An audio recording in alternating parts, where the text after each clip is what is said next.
This has obviously been the most difficult week in Minnesota in recent history and maybe in our entire history. Our community, especially our Black community, is hurting beyond words.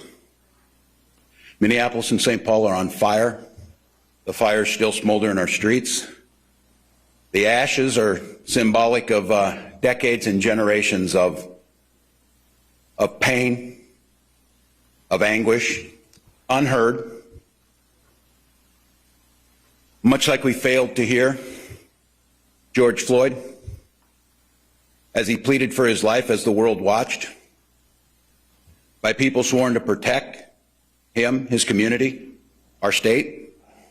What the world has witnessed since the killing of George Floyd on Monday has been a visceral pain, a community trying to understand who we are and where we go from here.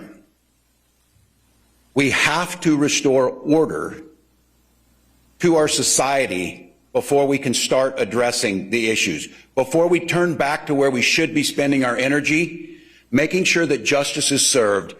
I understand clearly there is no trust in many of our communities.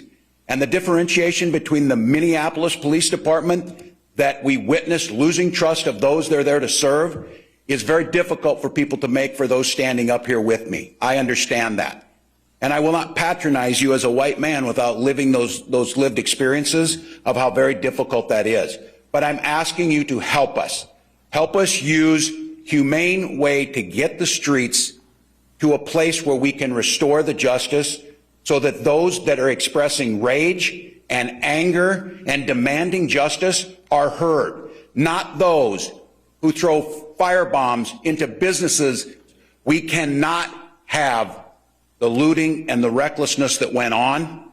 We cannot have it because we can't function as a society, and I refuse to have it take away the attention of the stain that we need to be working on is what happened with those fundamental institutional racism that allows a man to be held down in broad daylight, and thank God a young person had a camera to video it, because there's not a person here or listening today that wonders how many times that camera's not there. These are tough questions.